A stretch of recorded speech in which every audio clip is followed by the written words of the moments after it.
నమస్తే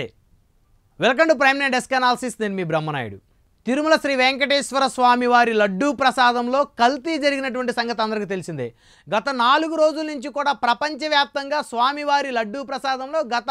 ప్రభుత్వంలో జరిగినటువంటి కల్తీ మీద పెద్ద ఎత్తున చర్చించుకుంటా ఉన్నారు అయితే ప్రస్తుతం ఆంధ్రప్రదేశ్ రాష్ట్ర ఉప ముఖ్యమంత్రి జనసేన అధినేత శ్రీ కొణిదెల పవన్ కళ్యాణ్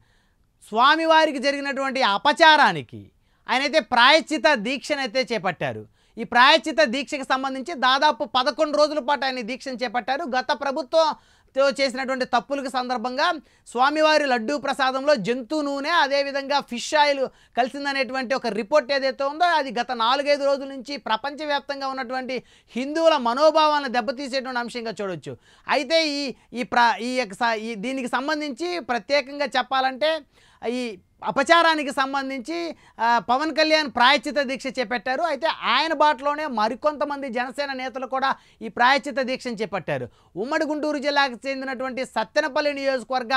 జనసేన పార్టీ సమన్వయకర్త బొర్రా వెంకటప్పారావు సైతం కూడా పవన్ కళ్యాణ్ బాటలో నడిచేందుకు సిద్ధమయ్యారు ఆయన కూడా ప్రాయశ్చిత దీక్షను చేపట్టారు సత్తెనపల్లి పట్టణంలోని శ్రీ వెంకటేశ్వర స్వామి వారి ఆలయంలో ఆయన ప్రత్యేకంగా పూజలు నిర్వహించారు హోమాన్ని నిర్వహించారు శ్రీ వెంకటేశ్వర స్వామి వారికి జరిగినటువంటి అపచారం ఏదైతే ఉందో ఆ అపచారానికి